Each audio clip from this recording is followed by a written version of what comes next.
soy la Basmati de nuevo con vosotros. Hoy os voy a hablar de Jan Rank y Felipe V, un retrato que hay de Felipe V a caballo que lo hace en 1723, que es una preciosidad.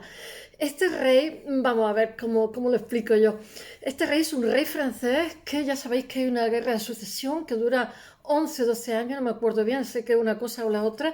Y bueno, realmente si os cuento la guerra, esta guerra no hace falta que os cuente nada más porque es larga y tediosa. Como dije el otro día, realmente hay muchos tira y afloja porque en Europa tiene que haber una especie de, es que ya me empieza a picar todo, tiene que haber una especie de equilibrio entre las naciones. Entonces son muchísimos los pretendientes y todos tienen buenos argumentos, pero claro, todos temen que sea el otro el que lo consiga, porque esto puede suponer que la balanza, digamos, se eleve por el lado de Francia, por el lado austríaco, como dije, pero había un tercer pretendiente que era José Fernando de Baviera, que realmente el rey enfermito, Carlos II, el hechizado, es el que él testa a favor, pero resulta que todos al final llega un momento que están de acuerdo que sea José Fernando de Baviera el nuevo sucesor porque no desequilibra a nadie. Pero que resulta que José Fernando se nos muere también, con lo cual tenemos un desastre tremendo. Y entonces, ¿qué es lo que pasa? Pues que entre unos tira y afloja, entre unas cosas y otras, o sea, Leopoldo dice que él realmente es quien tiene derecho, porque dinásticamente son los Austrias, por parentesco, en fin. Y después Luis XIV dice, yo tengo mi nieto de 16 años que tiene abuela española, tiene bisabuelo que era Felipe IV, abuela española, aquí estamos. Este niño tiene sangre austria y sangre borbona, pero claro, a los otros no les gusta nada Leopoldo porque dice, bueno, ahora se nos junta Alemania y España, vaya, entre que, Alemania, Francia y España, porque además Francia ahora mismo era la primera potencia que estaba hostigando a los italianos, estaba hostigando a los holandeses, entonces me dice, pues no hace falta nada más que se haga más grande ya para terminar de hostigarnos a todos. Pero os voy a decir una cosa, aunque no la voy a contar esta guerra, porque si no, ya os digo que nos moríamos aquí. Es muy interesante. Sin embargo, en nuestro mismo país, pues habían, como si dijéramos, unas comunidades o unas nacionalidades o como se les llame, que eran partidarias de uno y otras que eran partidarias de otro, ¿no? Los aragoneses, el Reino de Aragón, o sea, catalanes, Aragón y Valencia eran partidarios de la opción austríaca y además ahí se habían repartido todos, ¿no? O sea, los austríacos decían, mira, nosotros nos quedamos con España, pero bueno, Guipúzcoa y tal se queda Francia, o sea... Porque además os voy a decir una cosa, entre medio de todo este follón, por ejemplo, Francia, que es muy poderosa en este momento, pues invade Barcelona, invade Alicante, yo qué sé, parte de Italia, y después cuando colocan a su Haití, por todos lados, cuando colocan a su nieto, dicen, bueno, como mi nieto va a ser Luis XIV, queda tremendo, como va a ser el nuevo rey de España, aquí devuelvo yo. Aquí invadió más cosas, pero simplemente fue también, fue un despliegue de poder de decir, no toquéis la ESA, que aquí fuerte nosotros, teníamos un ejército de 200.000 hombres. Y bueno, os voy a decir una cosa, Felipe V es un chico de 16 años, muy jovencito, yo creo que lo tenían muy duro todos estos cachorros reales, por decirlo de alguna forma, porque ellas con 13 años estaban casados, con 16 años en un país que no sabía ni el idioma, ni nada de nada, un país que estaba lleno de problemas, o sea, en cuanto llegó con 16 años se puso a gobernar todo lleno de desaciertos, la sociedad se le echó encima. Y voy a decir una cosa, eso le hizo, yo creo que le hizo pasar un precio muy fuerte, le hizo pasar, ya no sé ni lo que digo, le hizo pagar, si me veis un poco así, es que estoy intoxicada, estoy pintando y... estoy mala, no sé, estoy intoxicada, bueno, pero estoy cabal, ¿eh? Este chico de 16 años empieza a tener depresiones fuertes, muy fuertes, es inteligente, ¿eh? Entonces pasa como periodos de demencia que con el tiempo se agudizan más y los periodos de demencia son más grandes. Bueno, llega un momento en que ya son tan grandes, tan grandes, tan grandes que ya es más demente que cuerdo. Y entonces la mujer, la segunda esposa, me parece que la primera era Saboya, es que no me acuerdo bien de los nombres de ella, porque sabéis que aquí tengo que todos los días aprenderme muchas cosas, aunque creáis que leo, sí que leo muchas veces las fechas, que es muy difícil, y muchas veces cuando tengo que deciros, Dios, 20 nombres seguidos también, pero no os creáis, tengo que entender lo que estoy contando y es necesario que me sepa las cosas. Bueno, ¿dónde estábamos? Sí, pues Felipe V llega un momento en que sus depresiones, que eran depresiones profundas, se hacen, yo no sé si era depresión, ahora bipolar, no lo sé. El hecho real es que se deprimía, ya llegó un momento en que se demenciaba. Y entonces su mujer, Farnesio, la segunda esposa, era la que gobernaba. Entonces ella decía, porque claro, las mujeres tal, el rey y yo hemos decidido, realmente fue ella la que estuvo gobernando años porque el rey tuvo, digamos, forzado por su esposa, puso un hijo suyo, pero este hijo murió. Y entonces, el segundo, cuando muere el rey, que muere con 61, me parece, estaba desnudo, no se bañaba, olía fatal, se dedicaba a pegar gritos, lo tenían con soldados en la puerta porque quería tirarse por la ventana. Bueno, una cosa estaba fatal, fatal, pero todo había que llevarlo con secreto para no perder la monarquía. Pues mira, cuando él muere, entonces su hijo, ella había mantenido, como si dijéramos, al otro príncipe de Asturias, o sea, el hijo de la primera esposa, ella lo había como tenido una especie de arresto domiciliario, por decirlo de alguna forma. Entonces, claro, cuando le tocó gobernar, cogió y la echó de palacio así, con sus niños, la echó a la granja porque Felipe V le encantaba la granja porque era muy afrancesada. De hecho, no quiso ser enterrado en el Escorial, sino que encargó, cuando lo enterraran, que quería ser enterrado en la granja. Ya sabes, es muy afrancesado, que la hayáis visto en Segovia. Y su mujer y él están enterrados allí. Y bueno, ella pidió explicaciones diciendo qué es lo que he hecho yo mal. Y el otro dije, mire, oiga, soy el rey y yo digo que usted salga de palacio y que se vaya a la granja y que se olvide de nosotros.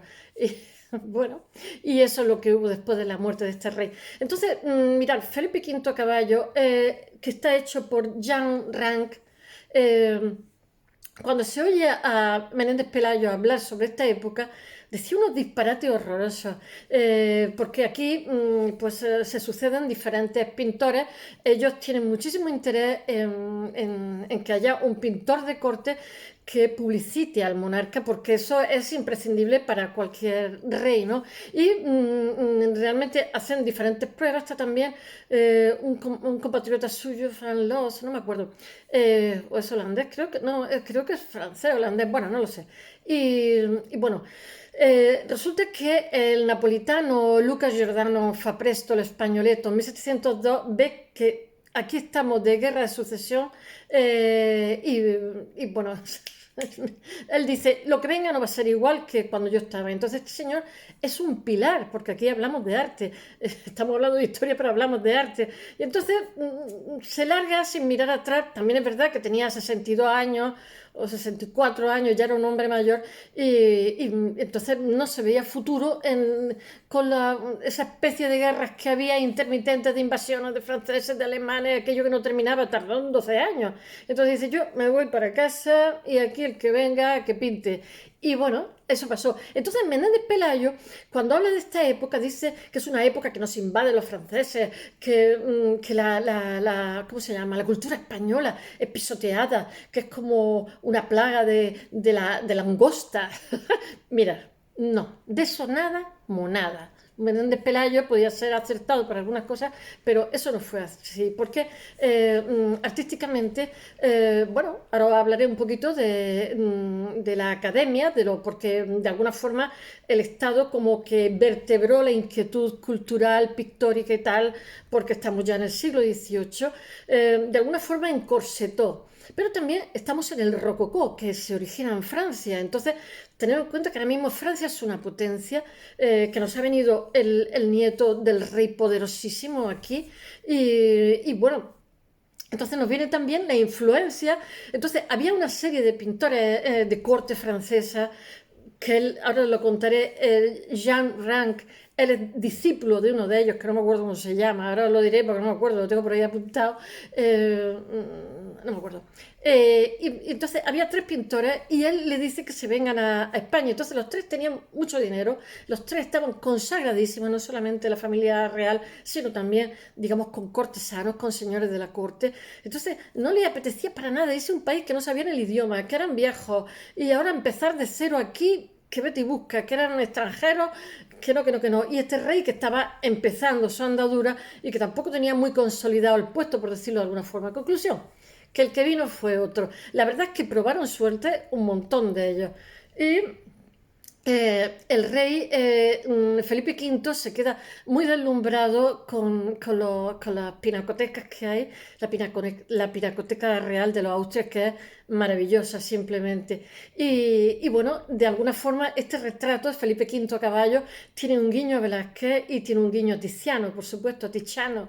Y bueno, tiene un guiño a lo anterior. Pero evidentemente él también trae un paisano que haga de pintor real, que lo publicite. Y eso es lo que os voy a hablar hoy un poquito.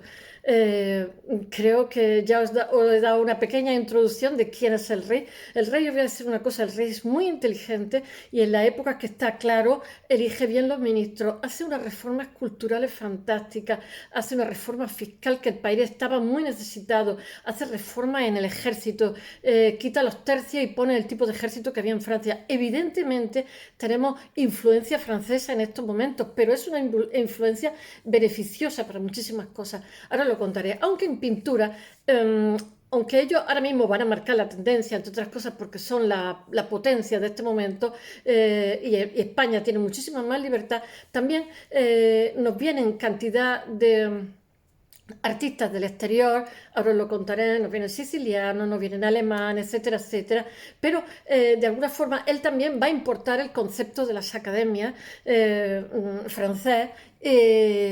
También crea la Real Academia Española, muchísimas academias, y bueno, nuestro país se va a regir en estos momentos por... Era de alguna forma natural, aunque no hubiéramos tenido un monarca francés, porque cuando alguien es potencia, el resto lo emulan. Eso ha sido y será siempre. Y bueno, y diciendo estas palabras, voy a ver si os cuento un poquito de esto.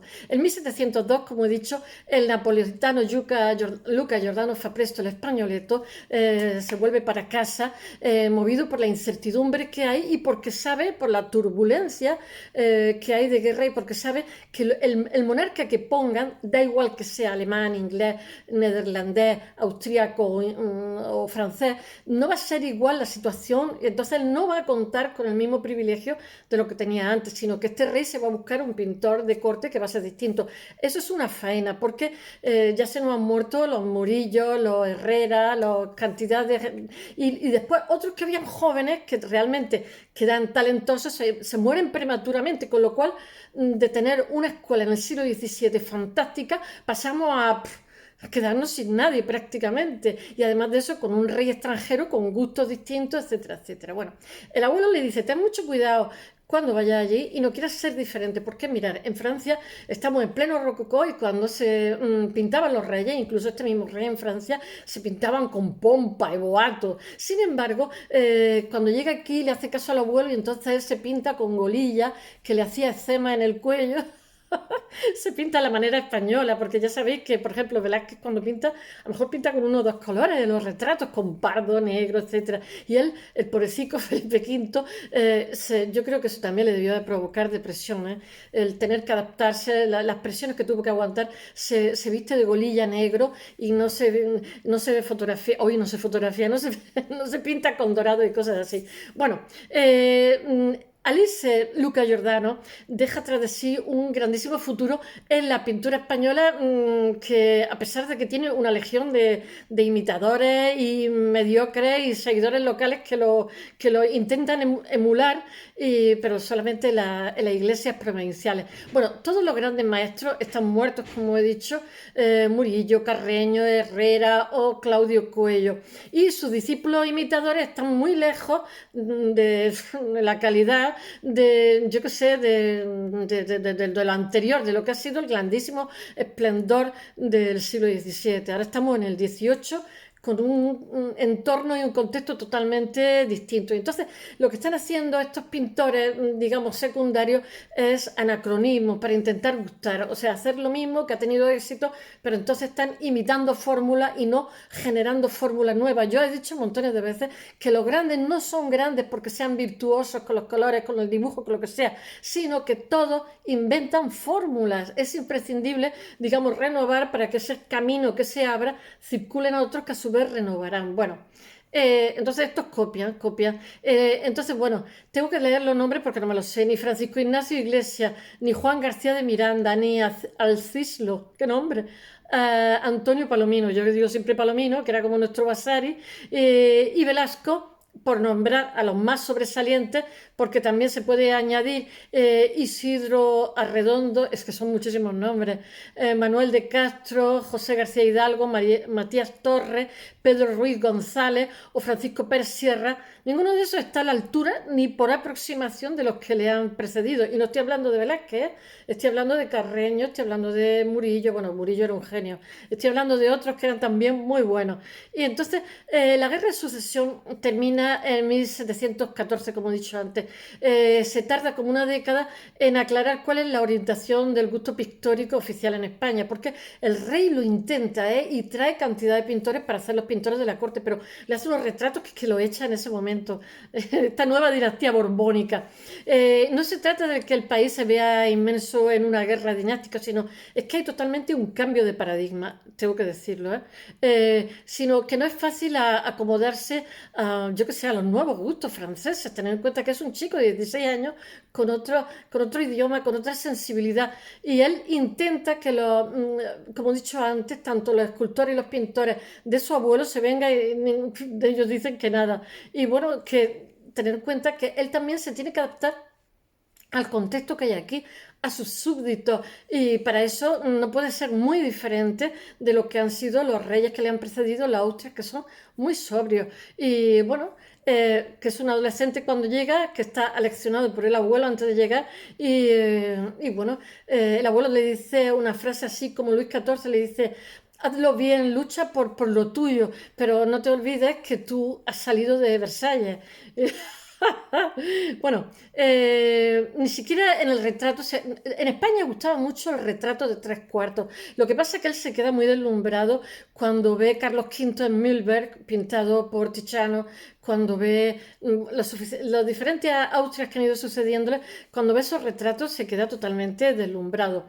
Bueno, y durante muchísimo tiempo, como he dicho, tiene cantidad de pintores de diferentes lugares del mundo que van a seguir viniendo para probar suerte, porque era muy habitual ya en esta época que los pintores, digamos, saltaran de corte en corte a ver si había suerte. ¿Y por qué? Si te hacían pintor de corte, no pintor real, porque había, digamos, como escalafones. Había uno que era el primero y otros que eran también que estaban en nómina. Entonces recibían, solamente por pertenecer a la corte, recibían una cantidad de dinero al año, y después por cada cuadro que pintaban recibían otra cantidad y podían seguir pintando para el exterior, pero esa tarjeta de presentación de pintar para la corte ya era lo mejor de lo mejor, ya te contrataban por ahí, porque eso significaba que las personas que estaban alrededor del rey, que eran buenas conocedoras de arte, etcétera, si te habían aceptado en ese entorno, eras bueno, con lo cual te hacían encargos de iglesia, de frescos, de retratos de los señores y tal, tenían las puertas abiertas. Bueno, ¿qué puedo yo deciros? Pues que se rodea de pintores franceses, pues yo un chiquillo de 16 años, demasiado. Bueno, para explicar esta inclinación del monarca recién llegado, no se debe de apelar solamente a la nostalgia, pobrecillo. Yo pienso que 16 años, que era muy joven, después tuvo unas depresiones espantosas, sino, ni tampoco una cuestión de gusto, porque ya en esta época el arte francés, ya os he dicho que estamos en el rococó, mientras que el barroco es italiano, el rococó es francés. Y entonces Francia la que está marcando el canon de lo que es la belleza, lo que es el arte en ese momento. Yo que no me gusta decir lo del canon de la belleza, porque mirar, tengo ganas de hablaros del concepto de belleza para que veáis hasta qué punto en cada época el concepto de belleza no tiene nada que ver uno con otro, yo qué sé, desde las Venus del Neolítico hasta, yo qué sé, hasta el siglo XX con las vanguardias. Entonces, siempre digo que marca el canon, pero no le pongo apellido. Tengo que hablar de la belleza. Bueno, que sencillamente que es Francia la que marca en estos momentos el canon, el patrón de lo que es el arte. Y bueno, que realmente el aparato que ha creado Colbert en Francia de la academia estatalizada, porque el Estado es el que vertebra y todo, incluso hasta el siglo XIX. Yo no sé ya si hasta el siglo XX, pero en el siglo XIX te encuentras a los vanguardistas que todos cuando tienen 17 y 18 años quieren ir al colegio francés, o sea, el colegio, también el colegio español, en el Trastevere, el colegio francés en Roma, y entonces hacen como un gran tour para formarse como artistas, y montones de artistas franceses van a hacer ese gran tour, pero tienen que demostrar con 16, 17 y 18 años que son capaces, que son los mejores, para que el Estado los promocione. Bueno, entonces, pero lo que pasa es que el Estado pone un estándar que constriñe de alguna forma el arte, o sea, lo que se hace. Y entonces eso también le resta libertad, porque los artistas, en primer lugar, tienen que gustar a los demás. Y eso es delicado, porque mira, cuando tú buscas tu discurso propio, no necesariamente. De hecho, nosotros cuando llegamos a la Facultad de Bellas Artes, lo primero que nos enseñaban era un entrenamiento de banda, y es que tú sigas tu camino, el que creas, porque a la cumbre se puede llegar por muchos sitios. A la cumbre me refiero a tu discurso, no necesariamente a triunfar, pero es un triunfo personal, ¿no? Pero sencillamente te va a pasar de todo, te van a insultar, te van a decir de todo, pero tú sigue tu camino, sigue tu camino. Entonces hay un entrenamiento de banda, que te puedan decir loca, tonta, pirada, fumada, o sea, uy, y lo dicen, ¿eh? Y lo dicen. Y lo dicen mucho tiempo. La suerte es que te entrenan para darte cuenta que en realidad seguir tu propio camino es lo que tenemos que hacer todos, que es desarrollar nuestro propio criterio y en arte. Claro, entonces si lo que te entrenan es a gustar, el público siempre es muy conservador, siempre quiere ver más de lo mismo, de lo que conoce, y entonces abrir camino es casi imposible. Entonces, si lo que te ciñe es a gustar, eso es delicado, delicado, porque no vas a progresar, no vas a tener registros nuevos. Y después de este meeting, voy a ver si sigo hablando de Jean Arc. Bueno, que en Francia, pues eso, se vertebran a través de la academia, y que es el propio Estado el que vertebra, por decirlo, los gustos. Después nosotros tenemos muchas influencias, creamos nuestras propias academias, pero claro, las academias son policiales, o sea, si no existe libertad, ¿cómo puedes crear? Es difícil, es complicado. Si antes, vamos, la creación siempre es exploración, y cuando explora algo desconocido. Entonces, si a ti te dicen unos patrones antes de empezar, ya no es desconocido, ya no es una exploración. Eso es la discusión que tengo con todo el mundo cuando me dicen el diseño es arte. Yo digo, no, el diseño no es arte, porque tiene funcionalidad. Tú vas a hacer una tetera, es una cosa que sirve para echar té. Entonces, tú no estás explorando nada nuevo, la puedes hacer más original, con asa, sin asa, que es transparente, opaca, de cerámica, de porcelana. Pero tú, antes de hacerlo, ya sabes lo que vas a hacer. Pues bueno, algo parecido pasa con las academias en Francia, que te encorsetan con unos parámetros que también lo había intentado la Inquisición, pero aquí eran listos y se escapaban, ¿eh? Pero así todo a otros los constreñía. Cuando antes de empezar ya tan constreñidos, dadas las premisas, ya en la conclusión, y eso influye negativamente en el arte. Y eso que Francia es ahora la que marca los patrones. Bueno, que realmente toda Europa copia mucho a Francia. Bueno, el fundamento de este sistema descansa en la unificación ideológica del país, propia de un Estado absoluto. Ya saben que estamos ante el absolutismo monárquico, que nosotros vamos a tener también con Carlos III, etcétera.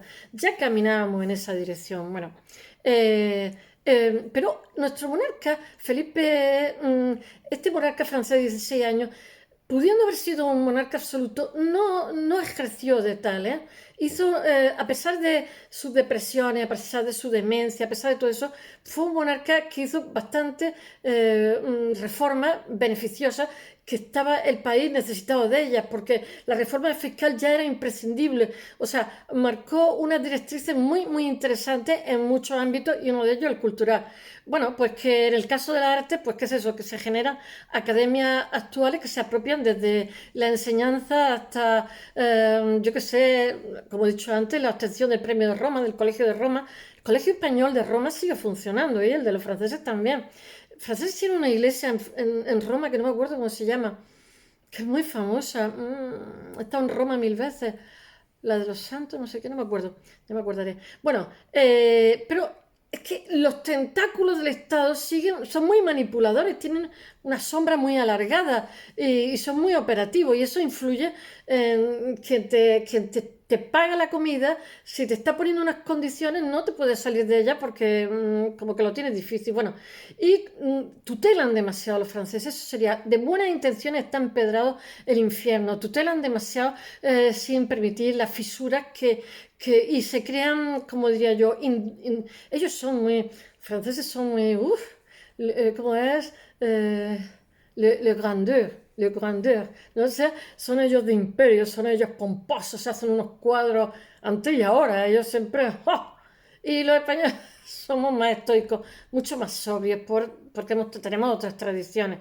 Y ellos siempre sus cuadros son de aparato, son suntuarias. Y bueno, que realmente crean una organización con la academia que realmente convierten al Estado ¿cómo se llama? En principal cliente o mecena. Y eso es delicado, ¿sabéis? Es muy, muy, muy delicado, porque justamente las artes habían recobrado, y los artistas, cierta libertad porque se había creado una clase de señores y ahora que, digamos, va a emerger más la clase burguesa, pues, digamos, esos burgueses, incluso los escritores, son los que le permiten a los artistas ser más libres porque tienen encargos y se tienen que adaptar a otros gustos, tienen que tener otros registros, ¿no? En fin, ahora lo seguiré contando. Bueno, de tal manera que en 1700 el aparato artístico del Estado francés está tan sólidamente, yo qué sé, pertrechado, que no hay posibilidad de cambio. Eso es limitante.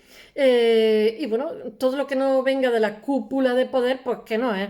Y durante el último tercio del siglo XVII, dominado por Francia, por el superintendente del arte, el pintor Lebrun, el gusto francés ya está unificado y el estilo tiene un estilo de clasicismo muy rígido y muy severo. Y bueno, inspirado en los modelos de Poussin, que dicen, yo siempre digo Poussin, que es como se escribe, como no sé francés, y bueno, pero coincidiendo, ay, ya tengo calor, ya entro en calor, bueno, coincidiendo con el cambio de siglo, ¿cómo se dice? Inspirado en la cúpula del sistema por la separación del Roger de Piles, bueno, pues el arte se convierte en un arte más sensual y que pronto deriva a lo que he dicho antes, que es el rococó. La predilección de Piles, el problema es que de Piles es de Rubens frente a Poussin, supone más una preferencia más del dibujo frente a la mancha. He ahí la cuestión. Y en el terreno moral también hay una interpretación del contenido artístico resumida en la frase que no hay que estar siempre rodeado de los dioses. O sea, baja las calidades. Bueno, un fundamento tan firme realmente para algo tan aleatorio como el arte no solo unifica el gusto del país, es que el problema del arte es ese afán de homogeneizar. Y claro, si viene del Estado, los patrones, pues homogeneiza porque está manipulando el arte en beneficio propio. A ver si me entendéis. hay intereses que premian, que es el publicitar el poder, etcétera, etcétera. Bueno, y eso lo que hace es disminuir la calidad artística, sí o sí. Pero algo que no ocurre en España. Éramos pobres, pero determinadas cosas no lo teníamos. Esa forma de encorsetar a los artistas afortunadamente no existía. Y todo depende de lo que hagan las nuevas generaciones, que las va a ver, que las va a ver. Bueno, bueno, Menéndez Pidal lo que critica en esta época es que se pasan por aquí muchos, está Rafael Mengs, ahora lo contaré, muchos artistas de otras cortes, pero es algo natural, con natural a la época, en todas las cortes. Y bueno, lo que pasa con los artistas es que como han visto inestabilidad y el arte es excedente, antes y ahora, y necesita mecenas antes y ahora, pues la gente inteligente se ha alargado como el Luca Giordano, que si se hubiera quedado hubiera creado un influjo poderosísimo y muy positivo. Simplemente se ha alargado. Y a lo largo del siglo XVIII continúan viniendo a España buenos artistas extranjeros, como el napolitano Conrado Giaquinto, tengo que mirar la fecha, 1735, pasan temporada 5, 6, 10 años mientras que le van las cosas. El veneciano Giacomo Almigoni, que está aquí 15 años, Rafael Men, que es muy, muy interesante. Rafael Mengs me parece que después trae a Goya, que lo conoce en Roma, porque Goya nunca le dan beca. Pero realmente, os voy a decir una cosa, realmente, hasta que no llega Goya no volvemos a tener una figura como Dios manda. Seguramente habrá alguien por ahí que diga, no, no estoy de acuerdo y tal. Para mí sí, hasta que no aparece la figura de Goya. Y este Rafael Mengs, que le hace un poco la vida imposible a Tiepolo, que el Tiepolo está aquí trabajando y sus hijos también, le hace la vida tan imposible que se muere, le da un infarto. Este era muy buen artista. De hecho, le pica a Tiepolo. No podía ver a Tiepolo y Tiepolo era un buen artista. Rafael Mengs conoce a un Goya jovencito en Roma y cuando Rafael Mengs vuelve a España, porque en España, digamos, tenía asegurado el pan y iba, entonces atrae a Goya a la corte. Rafael Mengs es Rafael Mengs es más viejo y Goya es más joven, pero se da cuenta cuando está en Italia eso que el pobre Goya ha juntado dinero para irse a Italia, o sea que tampoco le iba la cosa muy hasta allá, jovencito, porque nunca le dieron ninguna beca de nada, y entonces él está convencido que necesita y se presenta a un concurso y no lo gana, porque dicen que qué forma tan rara de pintar es esa. Y bueno, pues él también viene a la corte. Después están los venecianos Tiepolo, que tiene su hijo Giovanni Battista Giovanni Battista Tiepolo y su hijo Giovanni Domenico. Domenico muere en España, lo mismo que el padre Tiepolo.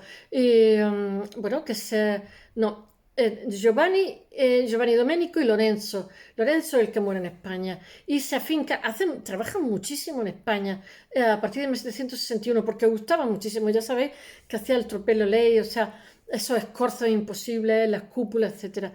Y bueno, los que más abundan, de vez en cuando tengo que mirar las fechas, durante el reinado de Felipe V, que es el que voy a hablar hoy, que es Jan Rank, se viene, y Miguel Ángel Hauser. Pero ese Felipe V se lo quita de encima, no le gusta. Y Jan Rank sí que es bueno. Jan Rank viene jovencito aquí. Lo que pasa es que se suicida. Se suicida porque es el culpable de que se nos queme la pila. Tenía problemas de vista. Con 60, 61 años estaba casi ciego. Y por lo visto tiró algo, rompió algo y generó él en su habitación el incendio y le hicieron la vida imposible. A los 6 meses del incendio, que se carga los alcázares, que es el palacio donde están los reyes, donde está la pinacoteca de los Austria, que tenía ya 300 años, pues se quema todo, es un desastre y se ve que el origen es de Jan Rank. Pero bueno, hasta entonces me parece que el Prado tiene 350 cuadros suyos, son maravillosos, son maravillosos. Jan Rank estaba casi ciego en esa época y se entristece porque lo acusan de ser el causante, que lo es, pero bueno, el pobre hombre tenía 61 años y se quitó la vida. Bueno, la impronta de estos artistas extranjeros, porque Goya, un cuadro que tiene así de sus cartones es una imitación de un cuadro de Jan Rank, que está con una especie de paraguas para quitarse el sol. Bueno, es que lo estoy viendo y digo, si esto es Goya, no, pero este es anterior a Goya. A Felipe V, a la nueva dinastía borbónica, le gusta este sistema de control académico, le gusta muchísimo. De hecho, en España se prodigan la academia. Ten en cuenta que es novedad. Entonces, el Estado también se asegura el controlar las artes, como he dicho. Para saber qué es lo que ocurre en la arte en la época de Felipe V, que ocupa la mitad del siglo XVIII, hay que acudir a los inventarios para darse cuenta realmente de los encargos que tenía el rey hacia el pintor del corte. Y realmente él se pinta con armadura. En aquella época ya no se usa armadura porque la armadura es un vestigio de la antigüedad. De hecho, la última armadura se hace en esta época y es un regalo para un hijo de él. Y la armadura, porque ya hay armas de fuego, la armadura no sirve para nada. Ya sabéis que en 1734, en la Nochebuena, causa el incendio Jean Rank. Nosotros lo sabemos, pero es así. Por lo visto debió de causarlo porque se suicidó. Después se hace el Palacio Real se hace encima de los Alcázares, y que es la principal residencia de los reyes en Madrid. Es una catástrofe que se quema una pinacoteca soberbia que allí se atesora. Afortunadamente el rey alternaba con la granja, o sea, su hospedaje en otros lugares. Y bueno, el Palacio del Buen Retiro, la granja, con lo que algunos cuadros se habían llevado para rellenar estos lugares, habían sido trasladados, con lo cual se salvan de la total destrucción. El inventario de 1700, no, 1728, realizado tras el incendio, que contiene además un epílogo con una específica relación de las obras queridas por Felipe V, permite rellenar los huecos informativos, así como... Es que estos franceses son muy cartesianos, ¿eh? Esto de los inventarios. ¿Cómo se nota que habían entrado un Borbón? Después de música y pintura no sabían tanto como las otras. Y bueno, que eso es lo que hace que nuestros historiadores puedan saber este inventario, digamos, los criterios estéticos del nuevo monarca. Estos inventarios resultan cruciales para la comprensión del cuadro de Felipe V que os estoy contando ahora mismo, a caballo de Jean Rang, que es un discípulo de Jacinto Rigaud. Jacinto Rigaud es un pintor maravilloso de la corte en estos momentos, de Luis XIV, pero ya os he dicho que tiene dinero y que es un señor de 60 y tantos años y dice que no necesita ni más dinero ni necesita un sitio que no. Viene a Madrid para cubrir el puesto rechazado por el maestro, porque se le ha solicitado.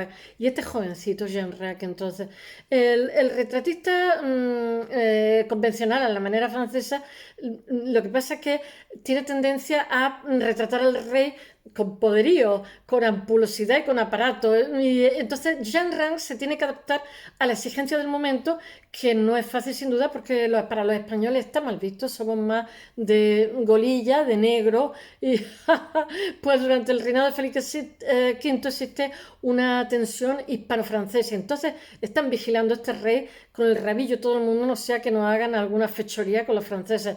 Y tampoco es cuestión de mosquear con el tema del arte. Y entonces le dice que no pinte a la manera francesa. Y entonces, aunque el estilo artístico de los dos países no puede ser más diferente, a Felipe V le impresiona la galería de retratos, como he dicho antes, de los reyes españoles, y entonces él quiere que le hagan un retrato a caballo como Carlos V, como los diferentes Austrias que ve en el Salón de los Espejos y del Alcázar, y casi todos se retratan allí en el Salón de los Espejos. La mayor parte, y Jean Rang decora parte también de los Salón de los Espejos, que luego se quema, los cuales están formados todos por retratos ecuestres, por lo que sus sucesores cogerán estos cuadros por lo que y rellenarán estancias personales de sus ancestros, estancias personales de lo que son sus ancestros a caballo, por lo que es indiscutible. Después él tiene sus trucos, porque yo estoy viendo que hay un retrato de familia y realmente coge estos retratados en otros cuadros, los pone exactamente iguales y les cambia la ropa. Digo yo, qué tramposo. Es indiscutible que Felipe II le encarga a Rang que le haga un retrato cortado por el mismo patrón de lo que habían sido las Austrias que estaban aceptados en el país, etcétera, como los que han realizado los maestros como Tiziano, Rubens, Velázquez, etcétera. Y bueno, el trasfondo de la prolongada guerra de sucesión y los cambios institucionales realmente promovidos por el nuevo monarca causan recelo y desconcierto en la corte española, que lo están vigilando con el rabillo del ojo. Y entonces lo que pasa es que impulsa a la figura del rey. El rey lo que quiere hacer es publicitarse como los Austrias, vestido de negro, con golilla, etcétera. Pero en algunos se retrata bastante. Tiene también prognancia, digo, no será como los Austrias, no será tanta consanguinidad. Tiene también la quejada que se le sale, digo yo, que estos reyes, con tanto primo hermano y tanto tío carnal, de verdad, tanta endogamia, salían los niños más feos que Picio. Bueno, este Angelico era feillo, y no digamos Carlos III, que es feo también. Bueno, tiene también que proporcionar Jean Rang al rey una imagen aguerrida, a caballo, con armadura. Entonces lo mismo que hace retratos sobrios, como ha hecho Velázquez, hace otro, donde hay un monarca, digamos, él le llamaba Felipe V el animoso, porque la guerra era muy, muy animoso. Pero así todo tenía sus depres. Y bueno, él, digamos, el rey por lo visto quiere mostrar una imagen guerrera, entonces lo hace con armadura, que ya en aquella época hacía bastante que no se usa, y como se muestra en este retrato ecuestre, que lo tengo en el blog y que lo pondré de tapadera. Espero que os haya gustado esta mañana.